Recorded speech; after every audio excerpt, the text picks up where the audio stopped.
வணக்கம் நண்பர்களே. கூலி இந்த படத்தை விமர்சனம் பார்த்தலாம். ஸோ அதுக்கு முன்னாடி தலைவருக்கு ஒரு மிகப்பெரிய ஒரு கங்க்ராச்சுலேஷன். தன்னுடைய திரைப்பயணத்தை 50 வருஷம் பார்த்தீங்கன்னா கடந்திருக்கிறார். சரிங்க. தன்னுடைய நண்பன் சத்யராஜ் பார்த்தீங்கன்னா கொலை செய்யப்படுகிறார். ஏன் கொலை பண்ணாங்க, எதுக்காக கொலை பண்ணாங்க அப்படின்னு சூப்பர் ஸ்டார் நம்ம ரஜினிகாந்த் பார்த்தீங்கன்னா அதை தேடி போகிறாரு. அங்கே போகும்போது தான் பார்த்தீங்கன்னா அவருக்கு டேர்ன்ஸ் மேலே டேர்ன்ஸு, ட்விஸ்ட்டு மேலே ட்விஸ்ட்டு, சத்யராஜை ஏன் கொண்டாங்க, எதுக்காக கொண்டாங்க, இந்த பேக்ரவுண்டில் யாரெல்லாம் இருக்கிறாங்க அப்படிங்கிறதா பார்த்தீங்கன்னா இந்த கடைசியாக தன் நண்பனை கொண்டவங்கள பழி வாங்கினாரா அப்படிங்கிற மாதிரி தான் ஒரு ஃப்ளாட் ஸ்டோரி ஒரு நரேட் பண்ணியிருக்காரு லோகேஷ். பட் இதுக்குள்ள ஸ்க்ரீன் பிளேங்கிற எலமெண்ட் ரொம்ப பெருசு. சத்யராஜுக்கும் ஒரு 3 பொண்ணு இருப்பாங்க, ரச்சிதா, ஸ்ருதிஹாசன். ஸோ இவங்களுக்கெல்லாம் என்ன பிரச்சனை, ஸோ அவங்களும் ஒரு ஆபத்தில் இருப்பாங்க. அவங்களையும் நம்ம தலைவர் காப்பாற்றுவார். சரிங்க. இவங்களுக்கு இந்த பிரச்சனை அப்படிங்கும்போது சத்யராஜ் என்ன ஒரு பவர் ஹவுஸ்ல இருக்கக்கூடியவர்.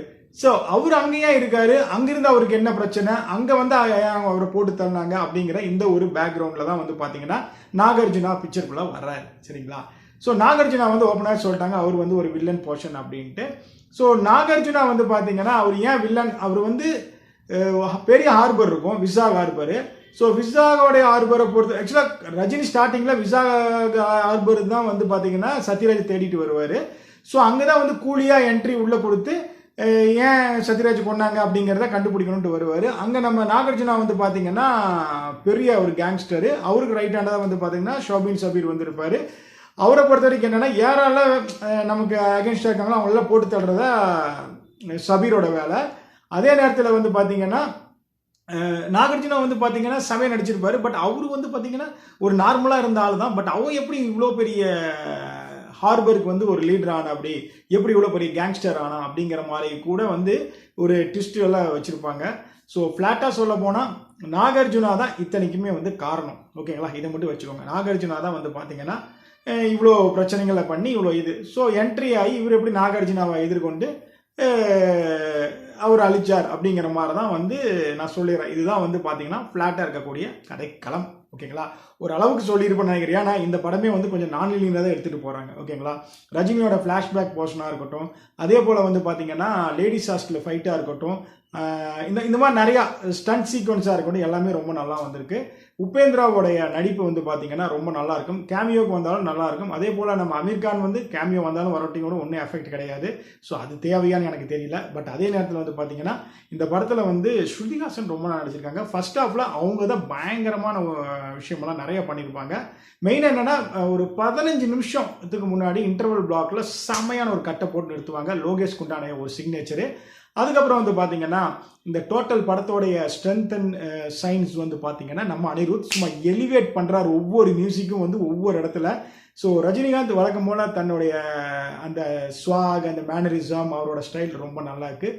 ஓவராலாக பார்த்தீங்கன்னா என்னை பொறுத்த வரைக்கும் இந்த படம் டோட்டலாக எல்லாத்தையுமே என்கேஜ் பண்ணி எடுத்துகிட்டு போகுது. நிறையா தேட்ரிக்கல் மூமெண்ட்ஸ் எல்லாம் உள்ளே வச்சுருக்காங்க. அந்த எலமெண்ட்ஸ் எல்லாமே ரொம்ப நல்லாவும் இருக்குது, ரசிக்கும்படியாகவும் இருக்குது. அதில் எந்த ஒரு பிரச்சனையும் கிடையாது. சரி, இந்த படம் நல்லா இருக்குன்னு சொல்லிட்டீங்க, எங்கேயுமே லேக் இல்லையா, எங்கேயுமே ப்ராப்ளம் இல்லையானா ஒரு சில இடங்கள்ல பார்த்தீங்கன்னா லேக் இருக்கும். இப்போ பார்த்தீங்கன்னா குறிப்பாக நம்ம தலைவர் காட்டுறதுக்கு ஒரு 10-15 நிமிஷம் பண்ணுவாங்க ஸ்டார்டிங்கு.